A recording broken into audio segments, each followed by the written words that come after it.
N رافع بن عمیرہ الطائی، جو بنو طے کا سب سے بڑا بدماش تھا، اس کے بارے میں خالد بن ولید یہ فرما رہے ہیں کہ یہ ان لوگوں میں سے ہے جب ایسے کرتا ہے خالی نہیں، کبھی ہم بھی تم میں بھی چاہت تھی، کبھی ہم بھی تم میں بھی راحت تھی، کبھی ہم بھی تم بھی تھے آشنا، تمہیں یاد ہو کہ نہ یاد ہو۔ پہلا لشکر جو شام میں داخل ہوا وہ عامر بن عاص کا تھا، 8000 کا دستہ تھا ان کا، تو انہیں پتہ نہیں تھا اور روم تیاری کر کے بیٹھے تھے۔ وہ 1,00,000 کا لشکر جرجیس ان کا سردار تھا، انہوں نے دفعتاً حملہ کیا اور 1,00,000 اور 8,000، تو انہوں نے ان کو چاروں طرف سے گھیر لیا۔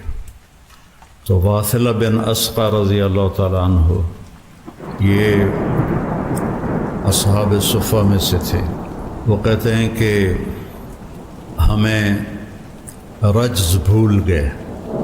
عرب لڑائی میں جو شعر پڑھتے تھے انہیں رجز کہتے تھے، لیکن ہمیں رجز بھول گئے اور ہم نے سمجھا ہا ہن المحشر اليوم، آج یہیں ہماری قبریں بنیں گی۔ ہم سب کی زبانوں پر ایک بول تھا، یا رب محمد انصر امت محمد۔ جب یرموک کے میدان میں خالد بن ولید رضی اللہ تعالیٰ عنہ نے فرمایا کہ باہان جو ان کا امیر تھا رومی فوج کا، اس نے کہا کہ 9 دن یہ جنگ چلتی رہی تھی، 9ویں دن فیصلہ ہوا تھا کہ آج ایسا کرو تم عرب نکلو، غساسنہ اور تغلب یہ 2 قبیلے عرب میں محروم رہے اسلام سے، بنو تغلب اور بنو غسان، تو تم ان کے مقابلے میں جاؤ، لوہا لوہے کو کاٹے۔ تو حضرت خالد بن ولید کو پتہ چلا تو انہوں نے فرمایا بھائی مجھے 60 آدمی دے دو، میں ان کا مقابلہ، پہلے 30 کہا تو ابو سفیان فرمانے لگے کہ اجد ام حزن، تو کہنے لگے جبار فی الجاہلیہ و خوار فی الاسلام، تو وہ کہنے لگے یہ خواری اور جباری کی بات نہیں ہے، دانش مندی کی بات کر رہا ہوں کہ بہت فرق ہے، تم نے زیادہ ہی جذبہ جوش دکھانا ہے، تو 60 تو کرو۔ اب ابو سفیان کہہ رہا 60 تو کرو، تو ابو عبیدہ کہنے لگے کہ وہ امیر تھے، کہنے لگے یہ ابو سفیان ٹھیک کہہ رہا ہے، 60 ہونے چاہیے کم از کم، کن لوگوں کا انتخاب کرو گے؟ یہ تمہارے ذمہ ہے۔ کم اس لشکر میں ایسے لوگوں کو جانتا ہوں کہ جب وہ اللہ کے سامنے ایسے ہاتھ اٹھاتے ہیں تو ان کے ہاتھ کبھی خالی نہیں آتے۔ تو انہوں نے فرمایا پھر چن لو، تو انہوں نے سب سے جو پہلا نام لیا وہ تھا عین فضل بن العباس، اور دوسرا نام لیا عین عمرو التمیمی، اور تیسرا نام لیا عین رافع بن عمیرہ الطائی، جو بنو طے کا سب سے بڑا بدماش تھا، اس کے بارے میں خالد بن ولید یہ فرما رہے ہیں کہ یہ ان لوگوں میں سے ہے جب ایسے کرتا ہے خالی نہیں، کبھی ہم بھی تم میں بھی چاہت تھی، کبھی ہم بھی تم میں بھی راحت تھی، کبھی ہم بھی تم بھی تھے آشنا، تمہیں یاد ہو کہ نہ یاد ہو۔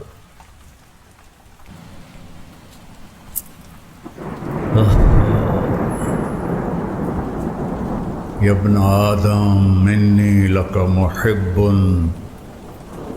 یا ابن آدم،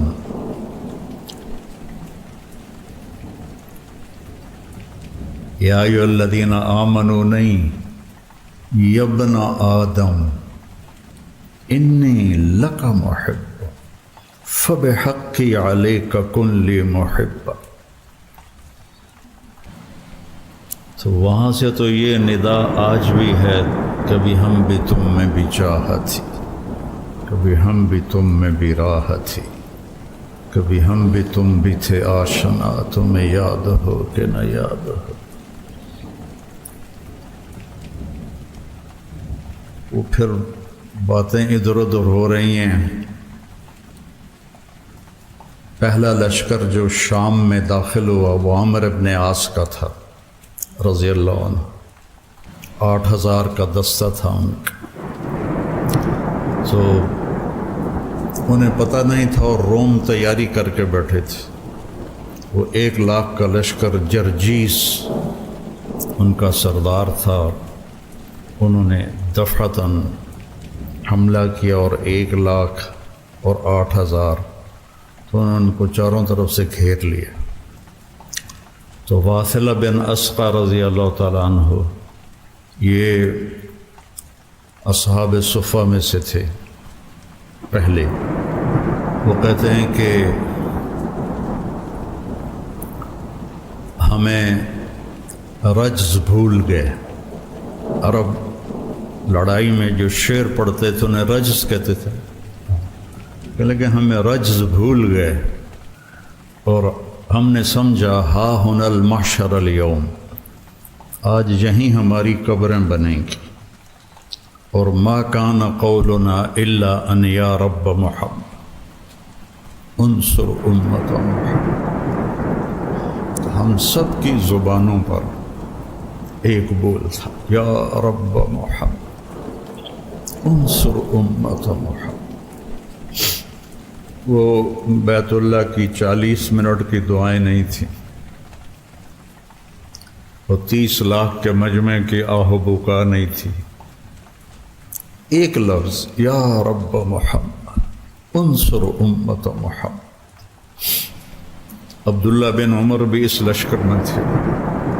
فرماتے ہیں کہ جب زوال ہوا اور سورج ڈھلا تو میری نظر پڑی آسمان پر، تو ان فرجت فی السماء فرجۃ، میں نے دیکھا آسمان پھٹ گیا، وخرجت منہا خیول شہب، اور شہابی رنگ کے گھوڑے جن کے اوپر سوار اور ان کے سفید عمامے، وَيَقُودُهُمْ فارس، اور ان کے آگے ایک سوار، سب کے ہاتھوں میں نیزے۔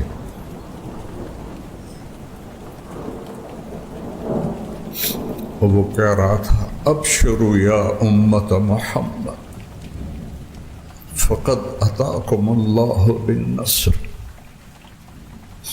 غزہ کے لیے کتنی دعائیں ہو رہی ہیں،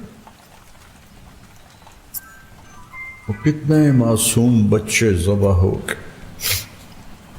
بوڑھے جو شہید ہو گئے وہ تو مزے میں چلے گئے، لیکن جو زخمی ہو گئے، معذور ہو گئے، ماں باپ مر گئے، خیموں میں پڑے۔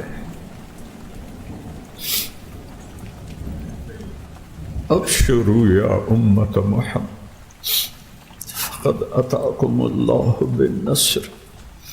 اے امت محمد تمہیں بشارت، تمہارا رب تمہاری مدد کے لیے آ گیا۔ یہ جو میں کہتا ہوں نا دعا میں یا اللہ آ جا، یہ میرے ذہن میں ایسے ہی واقعات گھومتے ہیں، تو پھر میں کہتا ہوں شاید میرے پکارنے پر بھی آ جائے گا۔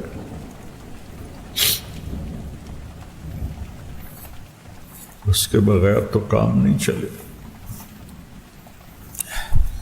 تو فرماتے ہیں وہ ایسے آئے اور ہمارے سروں پر آ کے غائب ہو گئے، اور تھوڑی دیر کے بعد پورے روم کا لشکر پیٹ پھیر کے بھاگ رہا تھا۔ اور حضرت عامر بن عاص نے اعلان کیا کہ کوئی پیچھا نہ کرے، کہ ہم بہت تھوڑے ہیں، کوئی پیچھا نہ کرے۔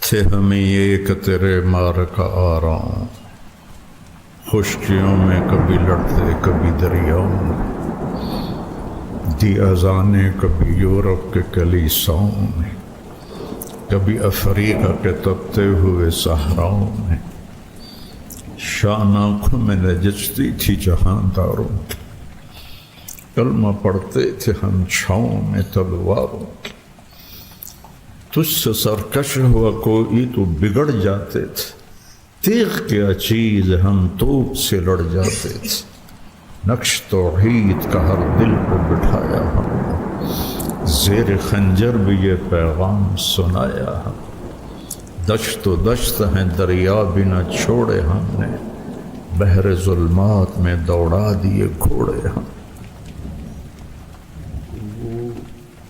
کہ آج تاریخ ہوئی ہے،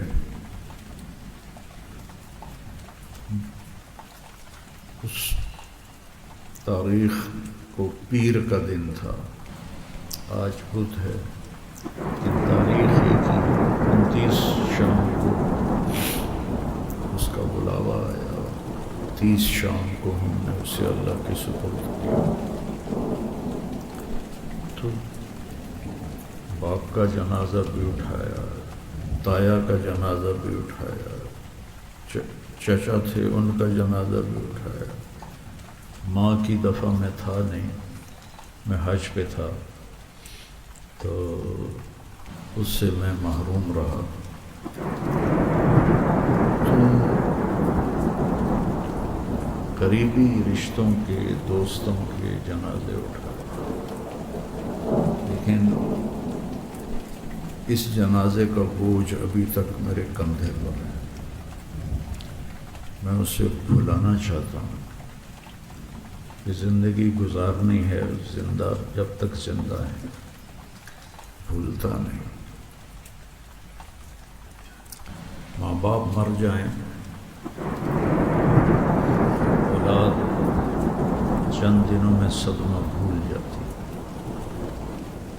یہ قدرت کا نظام۔ اولاد مر جائے، جوان بھی ہو، خوبصورت بھی ہو، خوبصیرت بھی ہو، صفات ایسی کہ میں نے زندگی میں آج تک ایسی کسی میں نہیں دیکھی، پھر وہ گھاؤ بن جاتا ہے۔ گھاؤ اس زخم کو کہتے ہیں جو بھرے نہیں، اور جو خشک نہ ہو، رشتہ رہے، رشتہ رہے، رشتہ رہے۔ یوسف علیہ السلام گم ہوئے تھے، مرے نہیں تھے، اور باپ ہیں نبی اور ابن نبی اور ابن نبی۔ صحابہ نے پوچھا، الفاظ پورے یاد نہیں، کہ سب سے اعلیٰ نسب کون ہے؟ تو آپ نے کہا یوسف بن یعقوب بن اسحاق بن ابراہیم۔ جدائی دونوں کو ہے، بیٹے کو بھی، باپ کو بھی، لیکن نابینا کون ہوئے؟ بولو۔ یوسف تو نابینا نہیں ہوتا، غم تو دونوں کو ہے جدائی کا، لیکن آنکھیں یعقوب کی، یا اسف علی یوسف وابیضت عیناہ، اللہ تعالیٰ نے واضح کیا، من الحزن، من الشیبہ نہیں، من المرض نہیں، من الحزن۔ یوسف کی جدائی کے غم میں روتے روتے آنکھیں چلی گئی۔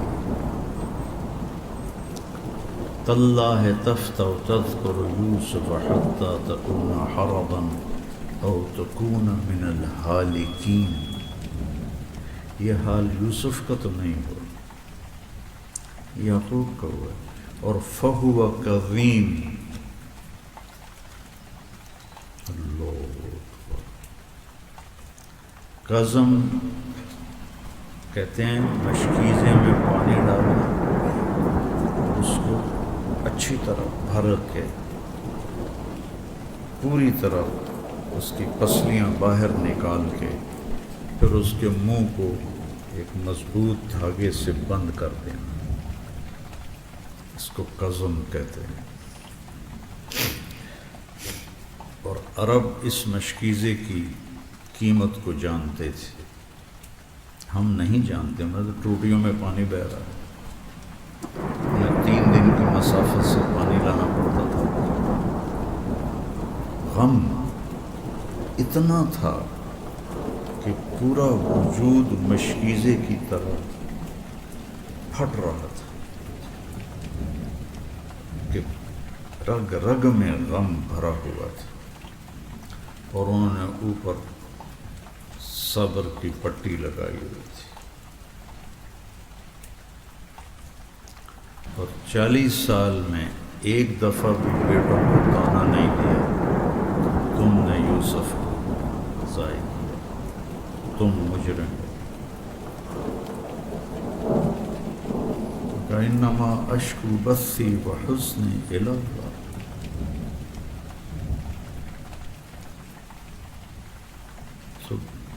ماں باپ کا جو غم ہوتا ہے اولاد کے لیے وہ اور ہوتا ہے، اور اولاد کا جو غم ہوتا ہے ماں باپ کے لیے وہ اور ہوتا ہے. تو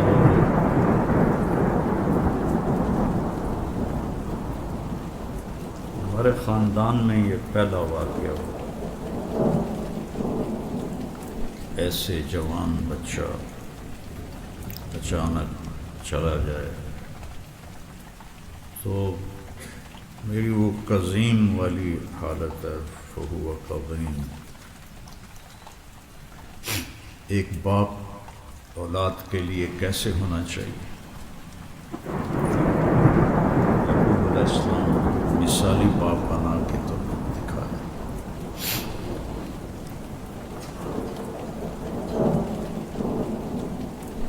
تو ہمارا آپ لوگ آئے ہوں گے جنازے میں، تو ہم نے جو نیا قبرستان بنایا ہے وہاں 3 قبریں تھیں.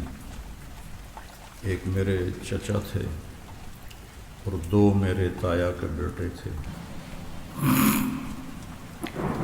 میں اپنے طور پہ سوچتا تھا کہ اب اپنے خاندان میں عمر میں سب سے بڑا ہوں، باقی مجھ سے چھوٹے ہیں. تو میں سوچتا تھا کہ شاید اب 4تھی قبر میری بنے گی.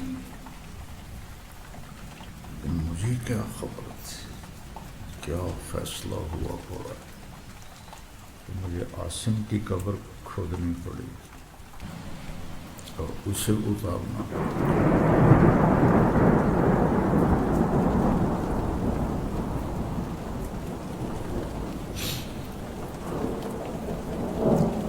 خنسا رضی اللہ تعالیٰ عنہ، تو ان کا ایک قصیدہ مجھے، ایک مرثیہ مجھے یاد آیا، نہ کہ پتہ نہیں میں نے کب پڑھا تھا. کل سے اب تک میں نکل نہیں پا رہا،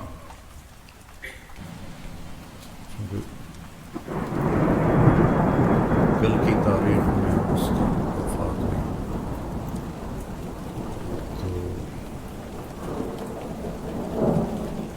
علی کا انتظار تھا، وہ انگلینڈ تھا.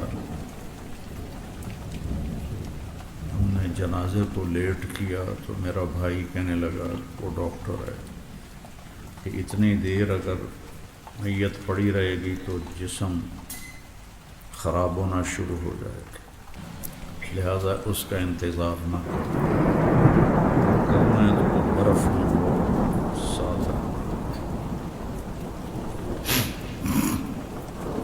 میں نے کہا کچھ بھی نہیں کرنا. اور آخر دم تک اس کا جسم ایسے نرم تھا جیسے زندہ آدمی کا ہوتا۔ میں نے اپنے باپ کو غسل دیا، ان کا رات کو انتقال ہوا، صبح غسل دیا، ان کا جسم اکڑ گیا تھا، سب کے اکڑ جاتے، لیکن اس کا اتنا نرم جسم تھا اور اس کے چہرے پر اتنی بشاشت تھی، یہاں اس کے سرخی تھی۔ تو علی کی وجہ سے ہمیں لیٹ کرنا پڑا تھا، وہ اس وقت میں وہ پہنچا تو انگلینڈ سے اس نے آنا تھا، بڑی مشکل سے اس کو گلف ایئر لائن کا ٹکٹ ملا، پھر وہاں سے لاہور سے۔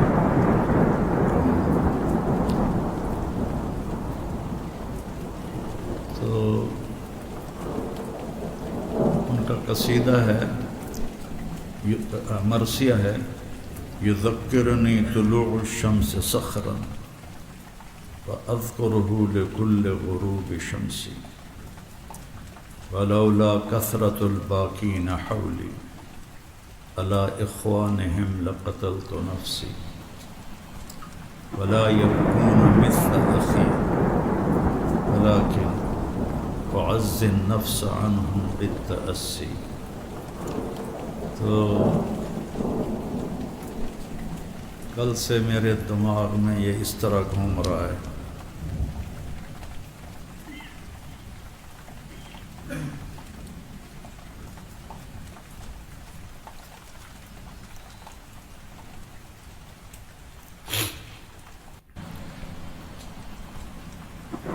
ذکرنی طلوع الشمس واصل اذکرہ لکل غروب شمس لولا کثرة الباکین حولی علی ابنائہم لقتلت نفسی ولا یبکون مثل ابنی ولكن اعز النفس عنہم بالتأسی۔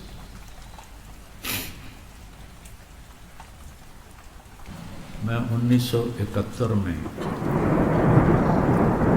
نیک لوگوں کے ساتھ جڑا اور آج 53 سال ہو گئے، اور اللہ سے رو رو کے مانگتا ہوں کہ موت تک نبھا دیں۔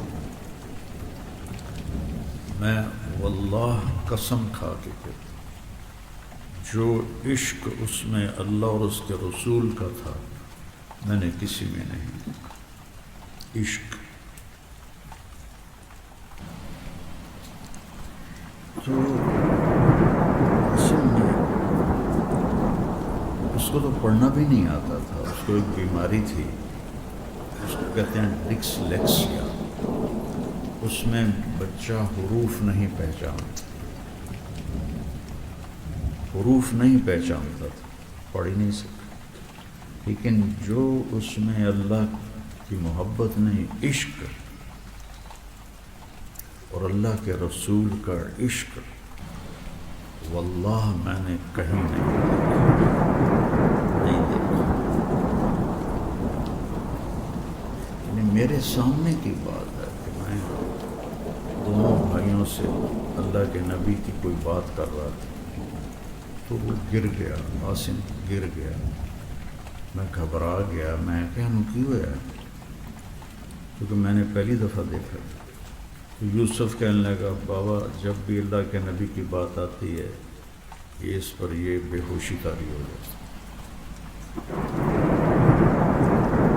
ان حروف کا نام علم نہیں ہے، یہ تو راستہ بتاتا ہے، ان لفظوں کا نام علم نہیں ہے۔ ہم سب عقلی طور پر اللہ اس کے رسول کو مانتے بھی ہیں اور ان سے محبت بھی ہے، احساسات میں کوئی نہیں۔ جب کوئی چیز احساسات میں ہوتی ہے تو وہ تڑپتا ہے۔ درد مجھے ہر وقت رہتا ہے، اب بھی آنے سے پہلے میں 2 گولیاں کھا کے آیا، لیکن جب وہ تیز ہو کر میرے احساس میں آتا ہے پھر مجھے الٹیاں اور پھر مجھے ٹیکے اور پھر میرا تڑپنا، ایسے ہی جب اللہ اس کے رسول کی محبت احساسات میں آتی ہے تو پھر جہان اور طرح نظر آتا ہے۔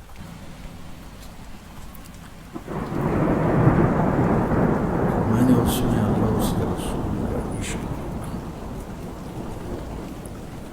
اور پھر عجب بات ہے بیٹا، وہ کہتا تھا بابا جیسے آپ لوگوں کو موت سے ڈر لگتا ہے، مجھے اس زندگی سے ڈر لگتا ہے۔ جیسے آپ موت کو ناپسند کرتے ہیں، میں موت سے محبت کرتا ہوں۔ 25 سال کی عمر میں اس نے، جبکہ دنیا کی ہر نعمت موجود ہے،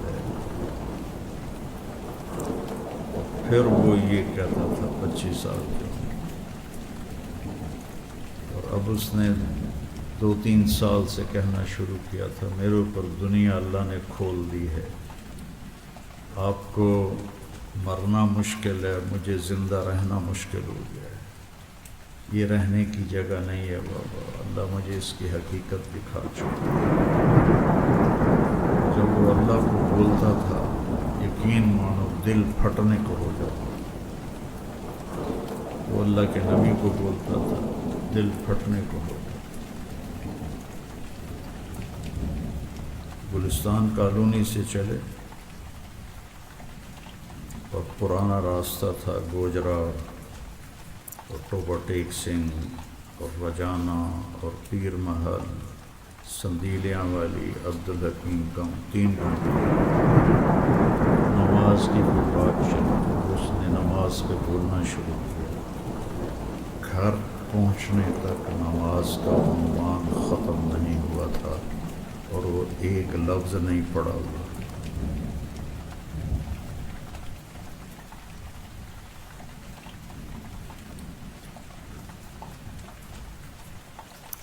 بڑا دکھ ہے۔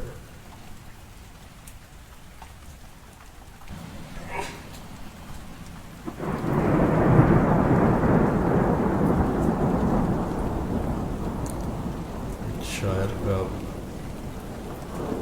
یا تیری یاد دل سے بلانے چلا ہوں کہ خود اپنی ہستی مٹانے چلا،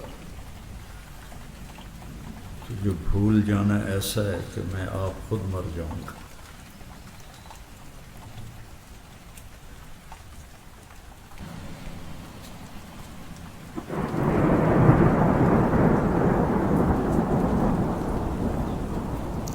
ذمہ داروں میں پیدائشی تکبر ہوتا ہے، لیکن اس بچے میں اتنی تواضع تھی، اتنی تواضع تھی، اتنی تواضع تھی۔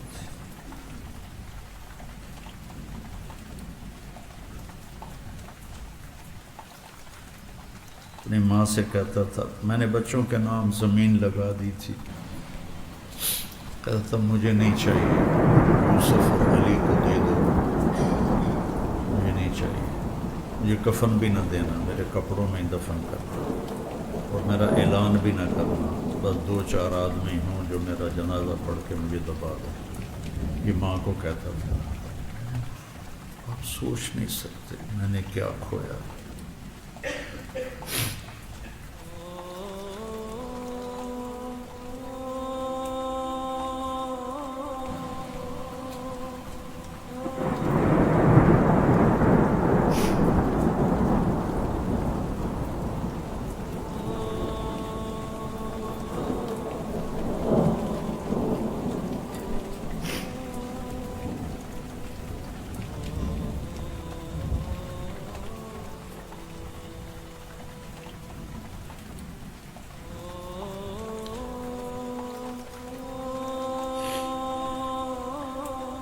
اور بھی دکھ ہیں زمانے میں محبت کے سوا، راحتیں اور بھی ہیں وصل کی راحت کے سوا۔ الفاظ ہے جیسے تم نشان منزل تک پہنچے، منزل بھی دور ہے، ایسے ہی ہے جیسے تم دیکھو فیصل آباد 100 کلومیٹر اور آگے تیر کا نشان. یہ ساری کتابیں نشان منزل کا پتہ بتاتی ہیں، منزل تک نہیں پہنچاتی. اللہ اس کے رسول کی محبت کو مانگو، احساسات میں آئے. جب سے عاصم فوت ہوا ہے میں نے کبھی اس سے پہلے یہ دعا مانگی نہیں تھی، تو میں بہت روتا ہوں کیونکہ میں نے کہا یا اللہ جیسے وہ تجھ سے عشق کرتا تھا.